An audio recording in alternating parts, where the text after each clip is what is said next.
Hello and welcome to the next interview in the Oral History series at NYU Postdoc. Thanks for joining today. As you may know, this is a project in which we record the personal and professional stories of our most senior faculty. While each interview is unique, all are meant to give us a sense of the person, their involvement at Postdoc, and their contributions to the field of psychoanalysis.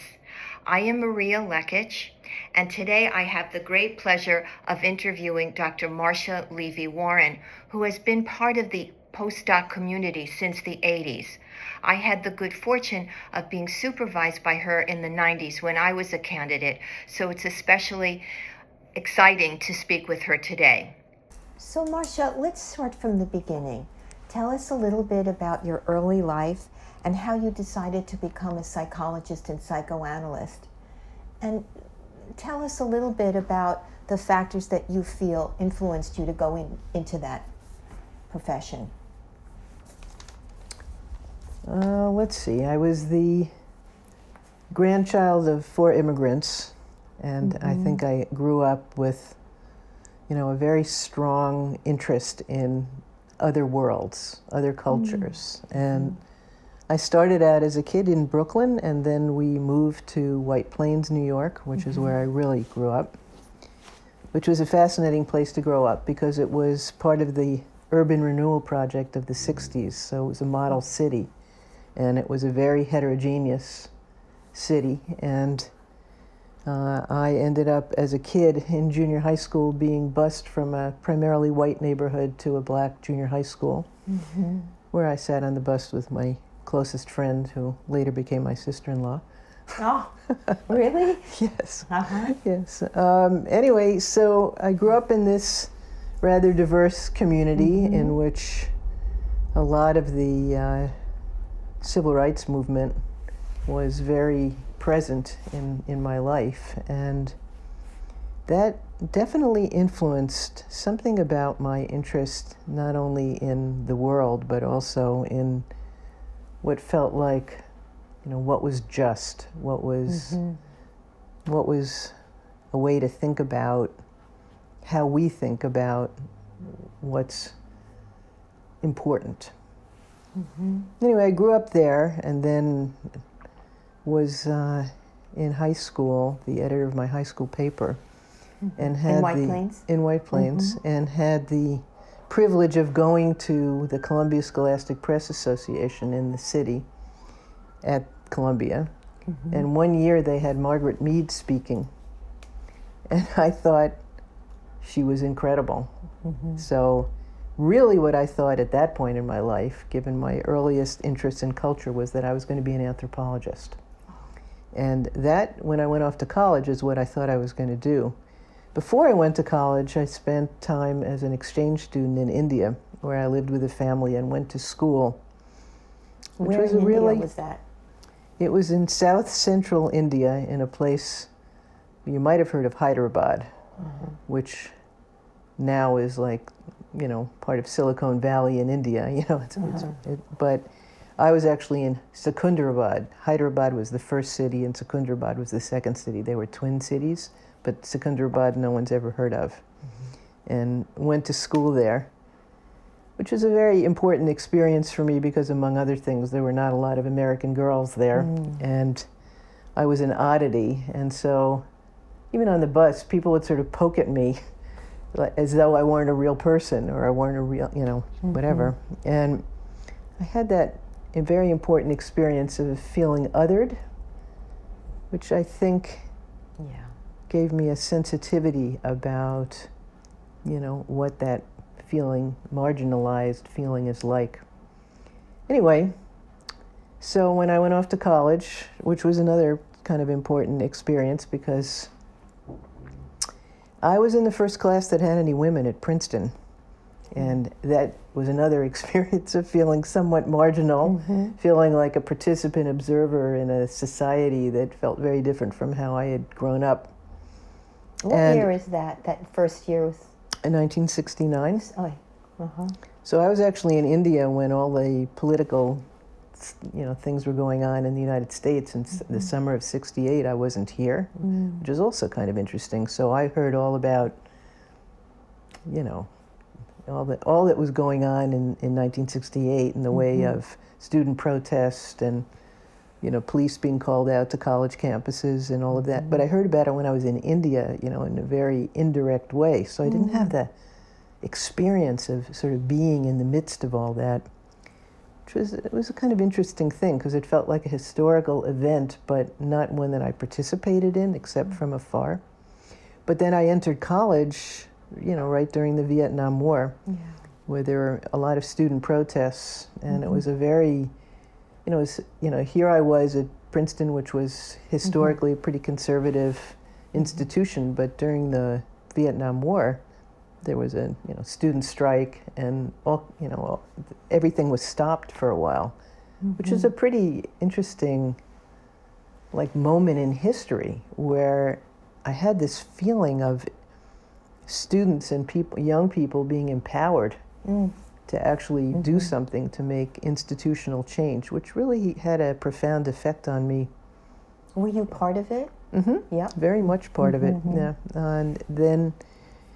So actually, we stopped going to class for a while. There were real student strikes, and there were people, giving talks and organizing, and all kinds of things that I think kind of really broadened my interest in the different kinds of people that can come together to, around an issue.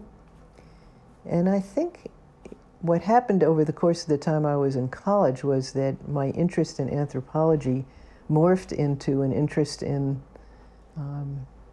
how psychological development is different in different parts of the world. And, so it sort of combined my kind of childhood, early upbringing with my own family and my experience in India, and then what it was like to be at Princeton at that time, which was a pretty, there was a lot going on in the way of not only the influence of having, girls as part of a population that had, 3,200 boys and 150 girls, which was a very odd experience. But I think it left me with this sort of abiding interest in how people in different parts of the world and in different, parts of society, grow up with some of the same issues, but, manifested in very different ways based on how they had been brought up. So the anthropological interest, which was still there, sort of morphed into interest in cross-cultural psychology. Yeah. But then I finished at Princeton having written a thesis on the psychological experience of doing anthropological field work. And I interviewed anthropologists, a whole range, people who had just returned from the field, and people like I actually interviewed Margaret Mead, who had been in the field many years before. And, many years in between, I had interviewed I think then probably around 15 people, 20 people. And one of the things that was really striking to me was how difficult it was to do anthropological field work, that being out there in some very, isolated place it was very lonely, but it was lonely in a very particular way, which was not just missing the people from your life, but missing all of the cultural aspects of your life, the food, the smells, the sights, the colors, wherever you were was going to be markedly different from wherever you had been. And all of these factors seemed to somehow melt for me into being interested in an in-depth look at both individuals, but also individuals within societies and larger cultures. So that's what I did in graduate school. I studied I was in community, clinical, and social psychology. I was allowed to do a degree in all three, which I thought was really a privilege. So that was a degree that you put together, or that was... Well, I applied for a PhD program in the psych department. I said what I wanted to do. I said I was interested, I think also having grown up in the political world there at, during the late 60s, early 70s, made me all that more interested in societal factors. And I felt I was interested in psychology, but I didn't think of it as just about individuals. I thought about individuals as being people who grew up in families, who grew up in towns and in societies, in a larger culture. And so I continued to be interested in that throughout graduate school. Wrote a thesis there on the experience of moving from one's culture of origin. And I studied Puerto Ricans who'd grown up on the island of Puerto Rico and then moved to New York somewhere after their formative years in childhood. And that was also really interesting for me because I lived in Puerto Rico for a while just to get to learn what it was like to be there. After graduation? During my graduate program, I got a scholarship to go study there because I felt like if you're going to be talking to people about having grown up in Puerto Rico, you should know the difference between growing up in San Juan and growing up in a small town in the mountains and growing up in the coast, because there really were big differences in terms of their exposure and how that affected their resilience in moving from their cultures of origin. So all of that, believe it or not, for me, ultimately is what made me interested in psychoanalysis, because it was the most complex look at the interaction of the individual within a family, within a culture. And I came out of graduate school, even when I did my internship, I did my internship with an eye toward doing community psychoanalysis. Where did you do your internship? I did it at Bronx State at Einstein with Fred Wolkenfeld, who was at that point on the faculty at Postdoc, and really pressed me to pursue psychoanalytic training. And while I was there as just as an intern, I was actually supervised by Helen Getteman. Wow. So he brought in all these supervisors from Postdoc and other analytic institutes. And even though I had written a paper in college that was very, very critical of Freud and his view on women, and from a kind of feminist standpoint, I thought, this is an archaic field. I think that one of the things that Fred Wolkenfeld really argued with me about was that, that was simply, that was not thinking about what psychoanalysis was today. It was thinking about maybe its origins, and then if I were going to be so critical, which I kind of was, then I should know more than I seemed to know then. And coming from Fred, that was a very typical thing for him to say to people, but also, very, very true. So out of graduate school, I went to postdoc. Right away? I was very young. So I went to postdoc in 1980, and I finished in 85. Having had 2 kids along the way. 5 years, very short, quick. Well, with 2 children. Yeah. Sort of wanted to do it. So, what was it like then in the early 80s?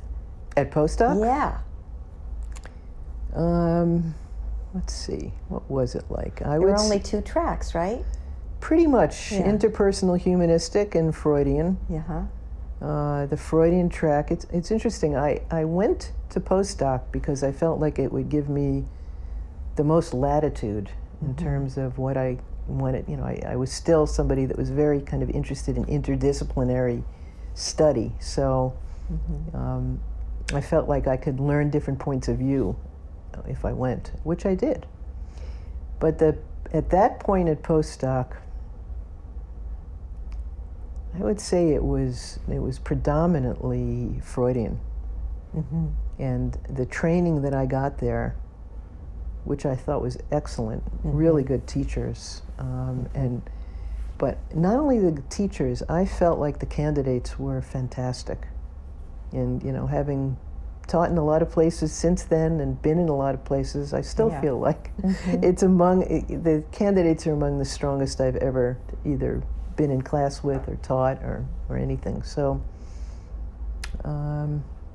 what was it like? There was a very, very strong sense of community, Any scientific program that was offered was very well attended. It was attended by people across the tracks. Even though there was tension between the tracks, it was not tension that really created an interference in a sense of a larger community that came together, which is part of what I liked about being there. It's one of the things that I hope we'll get back to, because I feel like that aspect of postdoc has really been problematic over the last, I'd say, decade, most likely. But I loved learning there. I mean, one of my favorite classes was the Freud class taught by Don Kaplan. Did you take his?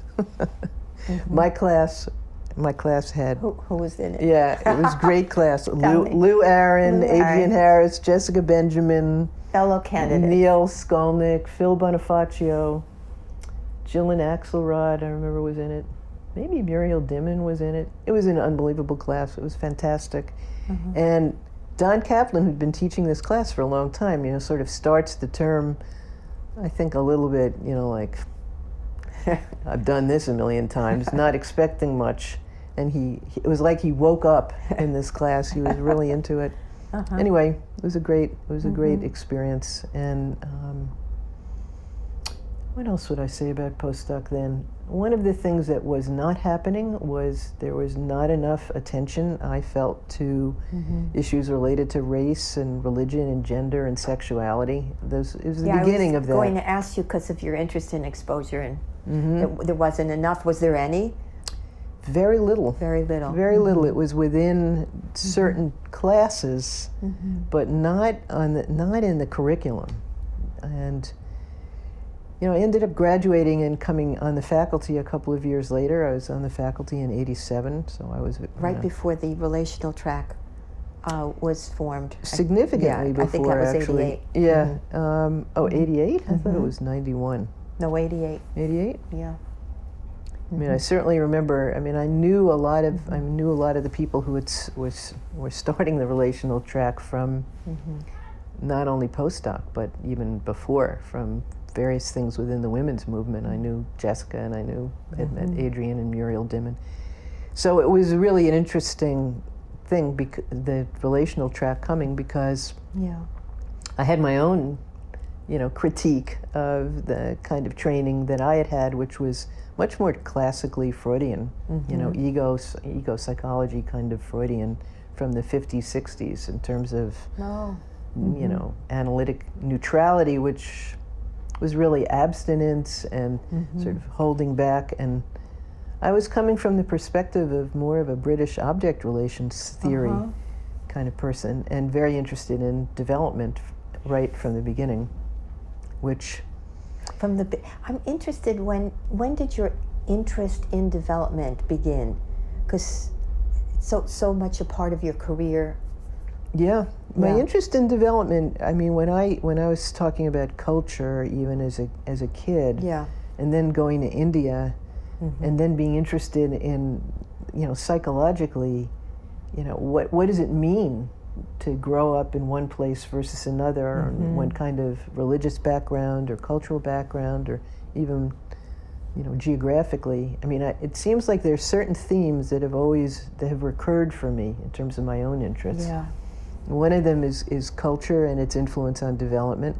Another is, what does it mean to grow up this way versus that way? And, that this is what I mean by how it all sort of worked in terms of thinking about psychoanalysis and what psychoanalysis is, because you're looking at in such a micro way at the factors that influence development, and it's so clear to me that it wasn't just about your nuclear family, but where was that nuclear family, and where did your parents come from, and where did your grandparents come from, and how was all the generational influence translated into the way people were raised. And it was very true even in my own community growing up, to see like when I was bused to the part of the other side of town, kind of, how both the same and different it was from how I was being raised, to see the majority of the kids that we were then going to junior high school with.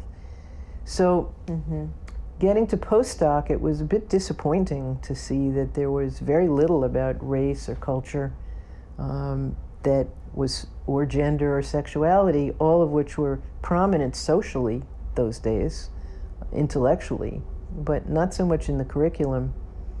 But it sounds like you were in school as a candidate with other candidates interested, at least right in those topics. Yes, and I think there was an explosion. Must have been exciting. It was really exciting. Yeah. And there was an explosion of interest. Actually, Neil Altman was a good... Neil Altman's kids and my kids went to school together, and then it turned out that Neil Altman and his wife, Roberta, were in India when I was in India. They were in the Peace Corps. I was an exchange student, and we were not far from each other. So when we first realized that, we became sort of fast friends, and our kids were friends with each other as well.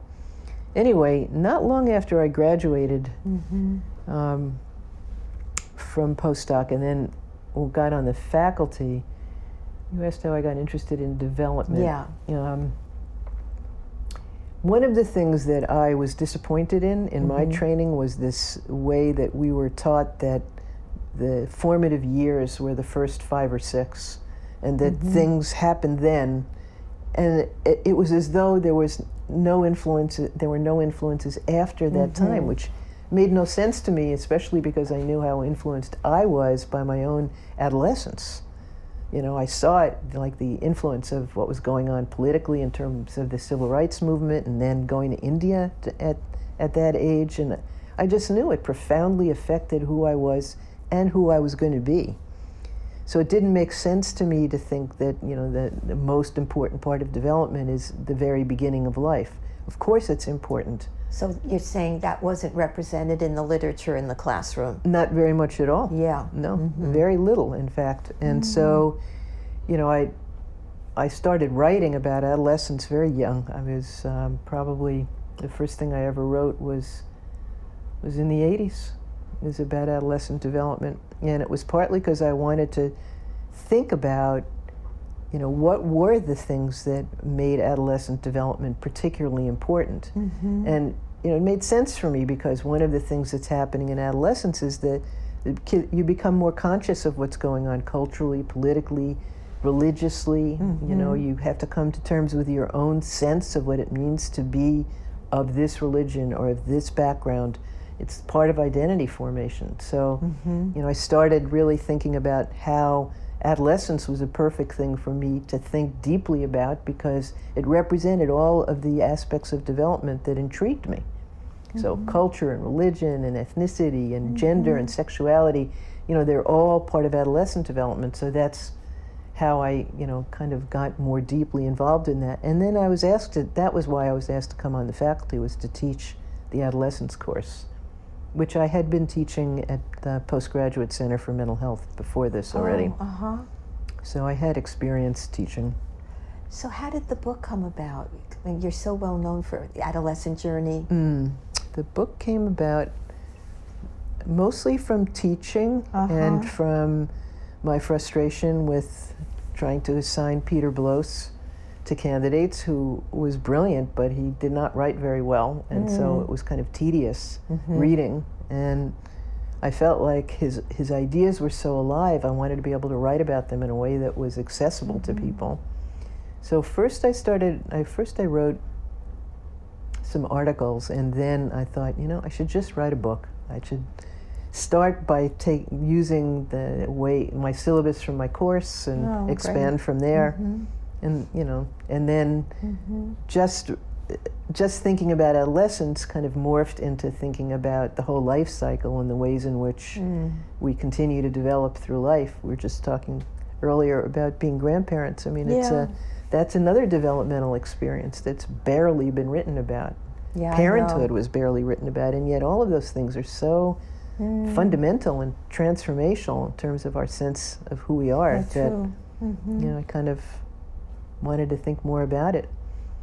So in those years after I graduated, when I first got on the faculty, more and more people, both on the faculty and in the community, candidates in the community, became more interested in trying to get ideas of culture and race and ethnicity and gender and sexuality represented in the curriculum at Postdoc. And And what was that process like, getting it integrated into the curriculum, into, was that an uphill, what was the experience like? I know it was a process, but was it it's a process over a long time. Long time, I mean, yeah. I taught about all of those topics in my class on adolescence, which I think you must have taken. I was there. Yeah. I took it, yeah. So, first it was putting it in a class, and then, well, Neil Altman and I taught the first class at Postdoc on psychoanalysis and race, and that was probably. Was that a 2-point class? Yeah, I don't think they had other ones at the time. Yeah. All the classes were a full semester. And we taught that class after a group of us had organized an interdisciplinary conference at NYU on psychoanalysis and other aspects of, I don't remember what we call it. It might have been psychoanalysis and race, but it was a major conference, and there were people from lots of other disciplines talking about, an analyst and an English literature professor would be on the same panel, or somebody in film or in critical theory would be on a panel, and we would be discussing topics that were related to politics and race and ethnicity. And from that, after that conference, a whole group of people who organized that conference came together to form what we ultimately called Circle.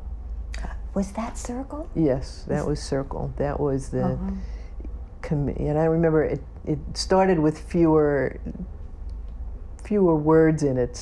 But it was a committee initially on diversity, and we purposely did not become a standing committee at Postdoc. We really just wanted to be sort of like almost like a watchdog function of being outside the structure. This goes back to what I was saying about marginality and otherness. I've always felt like there's a very interesting position when one doesn't feel completely part of a dominant culture. If you're outside it but also inside it, that it's a unique kind of position, which is, I feel, what we do as analysts. Basically, we are both in someone else's culture, we'll put that in quotes, and also, looking at it with them. And so, to me, all of this felt like a natural progression as an analyst. And the things that I've, continued to write about are often at the edges between individual experience and cultural experience in one way or another. And, and how cultures and individuals interact in what I think of as development. So I characterize myself as a developmental psychoanalyst, even though I'm in this, I'm in the contemporary Freudian track, which I'm perfectly comfortable in and feel that was my foundation. I really think I'm a developmental analyst, and that it's more inclusive. And I think when I think about where I hope the field goes, it's very much in the direction of trying to find the commonality in the analytic world. Obviously there are different points of view, but I feel like we need to get back to that sense of community that Postdoc had when I first went there, where it sort of didn't matter what track you were in or what you might write about, because we were all analysts trying to think about some of the same things. Marsha, how would you say your thinking about adolescence has evolved over the years? The world has changed so much. And you don't need to limit it to adolescence. I just, as we talk about your career, I find myself wondering how it's evolved, your thinking, theoretically, clinically. Where would you go with that?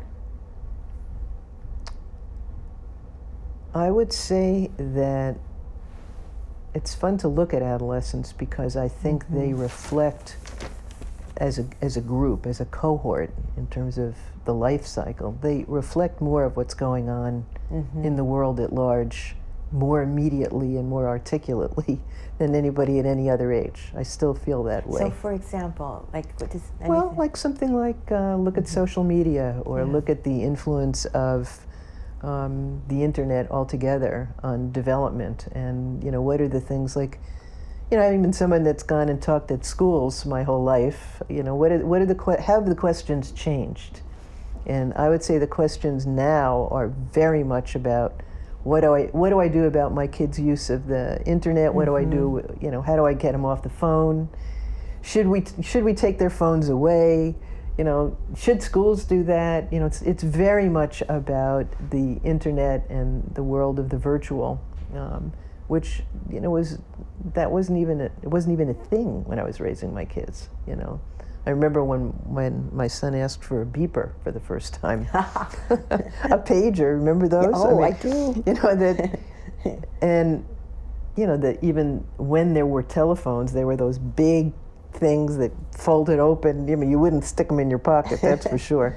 But you could transport them. Anyway, if we just think about that as an example of how much we've changed as a society, and certainly as reflected in what the issues are that adolescents are dealing with. Plus, adolescents' physical development has changed. The age of puberty has dropped 4 to 6 months every decade.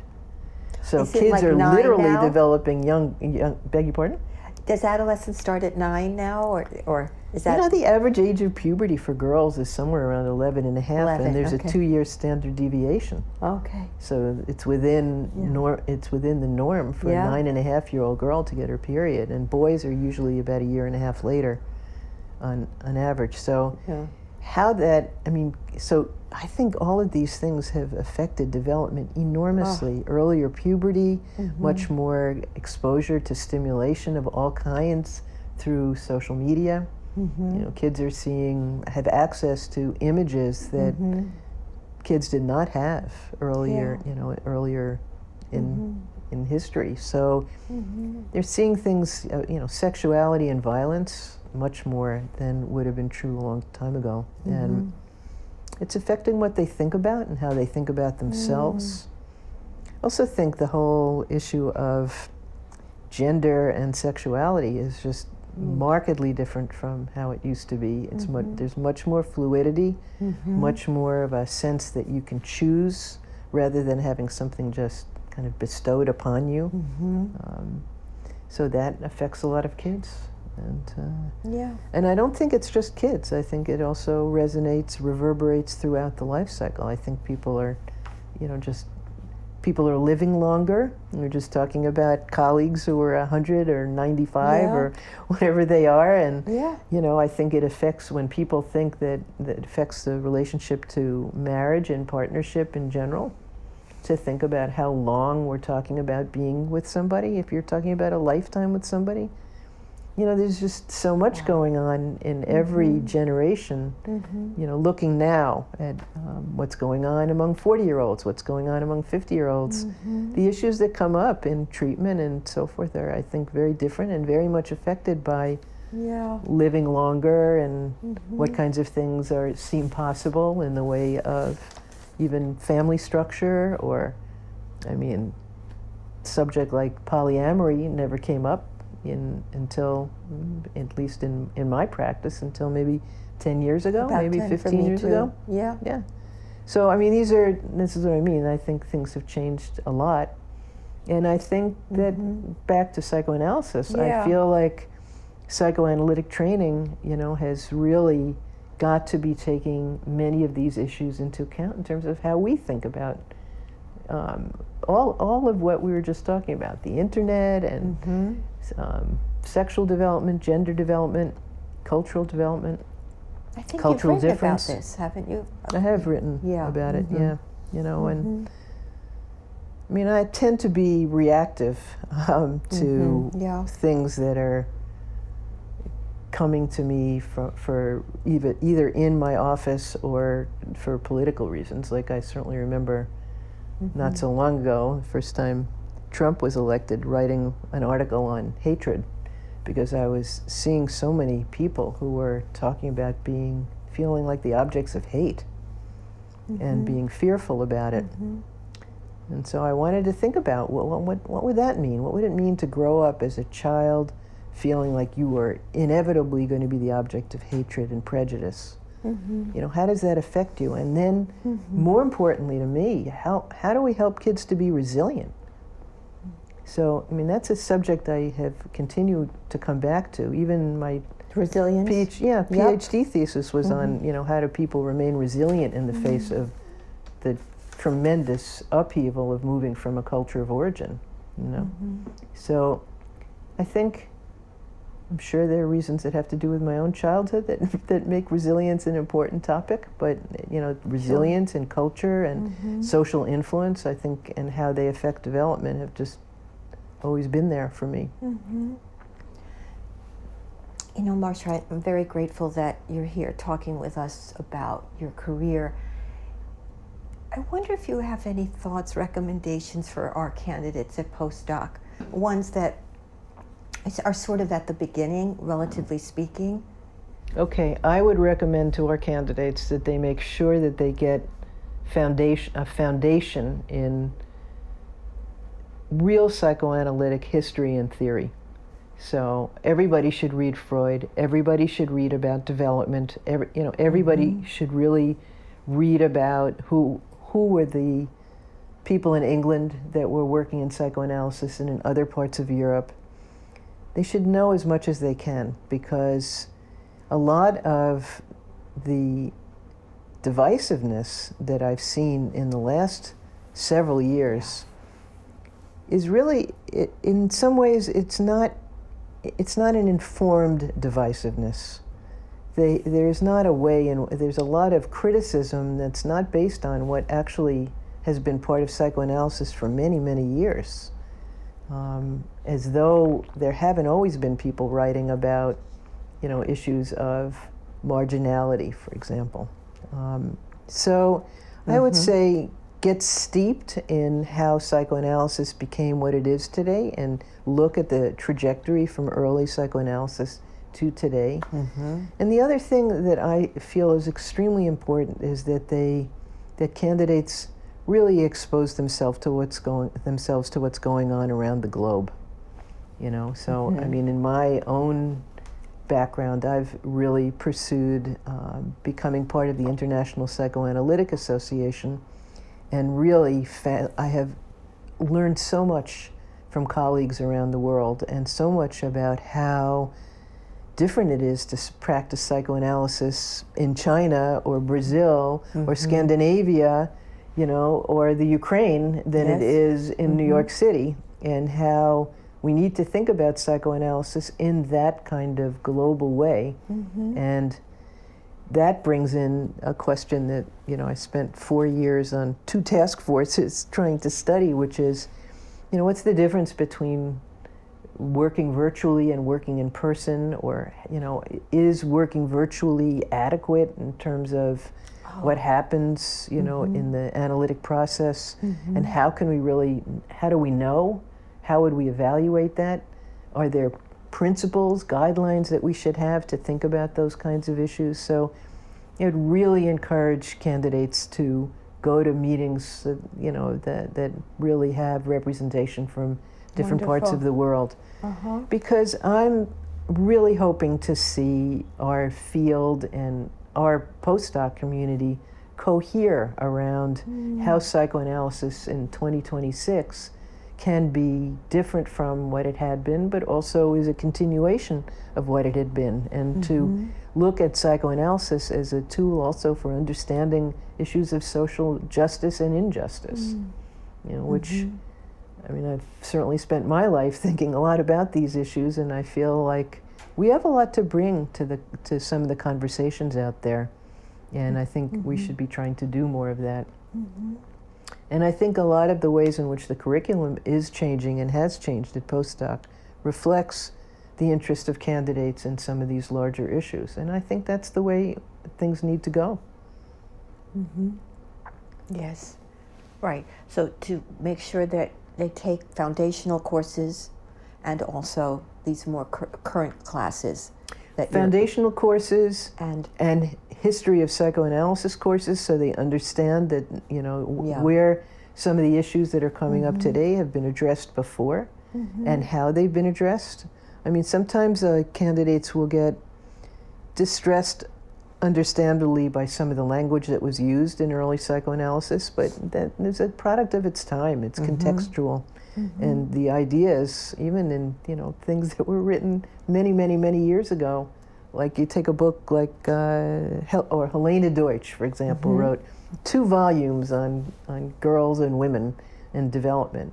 And we don't even read her anymore. And yet some of the things that she wrote about, an example, she was one of the first people that ever wrote about the influence of war on development. You know, she was looking at these adolescent girls and how profoundly affected they were by the world wars and how it affected the way they thought about themselves and how safe they did or didn't feel in the world, and, you know, all kinds of things like that. That's from World War I. You know, I mean, so it's a long time ago that some of these, or World War II, that some of these issues have been addressed, and yet we're not looking at the contributions that were made a long time ago and bringing them up to date with what people are saying today. So that's one thing. And I think, you know, exposure, as I said, to the international community, I think would be really profoundly important for people, just to see that there are issues out there that, you know, people are contending with. Like, there are people in Brazil, for example, that would like very much to be trained as analysts, but the only training analysts are hundreds and hundreds of miles away. Also true in Canada. So they can't get trained unless, you know, we permit them to be trained virtually. But then if they're going to be trained virtually, do we feel like the training is good enough for them to be working in person with people? You know, how would we know? Like, how would you even evaluate that? Anyway, I think these are very interesting questions and important questions, and I think in our future, if psychoanalysis is going to stay alive and well, it's going to be because we find ways of kind of spreading the word and of thinking about training in a broader way, and trying to think about how we can continue to make psychoanalysis a relevant way of not only doing treatment, but of thinking about social problems.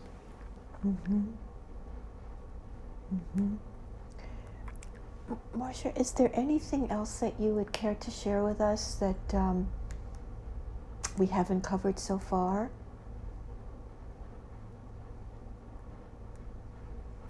I guess only that I really feel like Postdoc has always been a very vibrant community, and that we've had a few years, I think, where there's been a lot of tension, a lot of loss, you know, including the loss of not only Lou Aaron, who was also in my Freud class, with the rest of them. Yeah, I just realized he was also there. But also that we have to bring ourselves together as a community of psychoanalysts, more than as a community that's made up of different points of view within psychoanalysis. Like, we have to move to thinking of ourselves all as analysts, and listen to each other in that kind of open way that we would listen to our own patients. You know, rather than just harping on differences so much, I think we have to look at, you know, how we are all really trying to do some of the same things.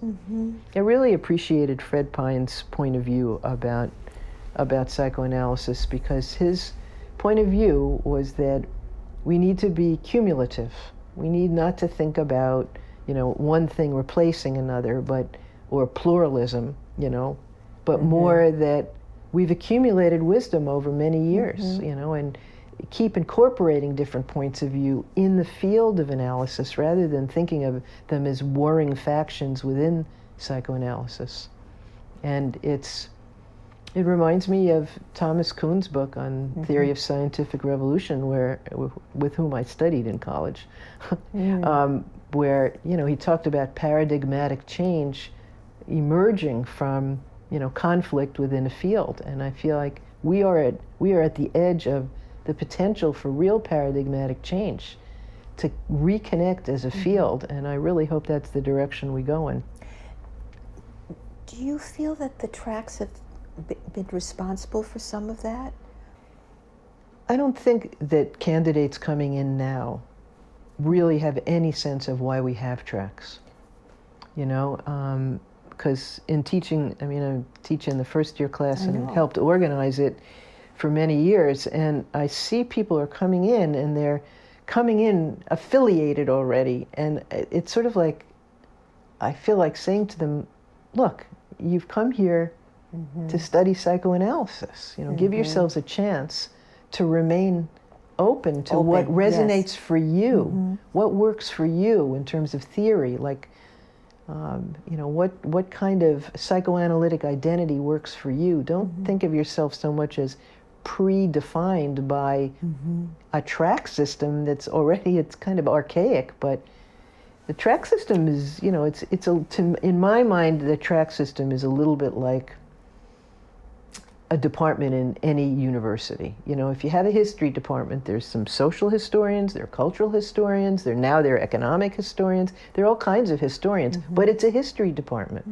And I feel like we'd be best off if we thought of ourselves as a psychoanalytic training program with different points of view represented, because within each track there are many different points of view. It's not real homogeneity within any of the tracks, and certainly there is some commonality among them and between them. So I feel like the tracks may be like in departments, how we bring in faculty and clinical consultants, but it shouldn't define how the program operates, at least not the way I think about it. Yeah. Well, I think what I so admire about you is, I guess you're kind of a role model for me, but bear with me here, in that you have taught, you've written, you've been very active at Postdoc, you have been active on committees, you go to, you're fully engaged. It's exciting to hear about your career. And I imagine that it really nourishes you, that you've gotten like a lot. Absolutely. I guess I would, I think for myself that a lot of what you just described in terms of my level of activity in the field, it was one part of what I was doing always fed the next and fed the next. Like, there isn't anything I've written that doesn't have clinical anecdotes in it, because I would feel like I wanted to write about something because of something that happened clinically. And like what I said about, writing my book on adolescence, it came a lot from teaching, because candidates would raise questions that really intrigued me, and it would make me want to write about it and think about it. Well, first think about it more deeply and then write about it. So to allow yourself to get engaged in thinking with other candidates or thinking with people in general in the field, and then let yourself write about what you're thinking, and then explore the possibility of teaching, because it makes you think more deeply about the ideas that intrigue you. Now I want to thank you. Marsha. Thank you for asking me, Maria. It's a pleasure to talk to you. Yeah, and very grateful for your time and for all that you shared with us. Okay. My privilege. Okay. Thank you.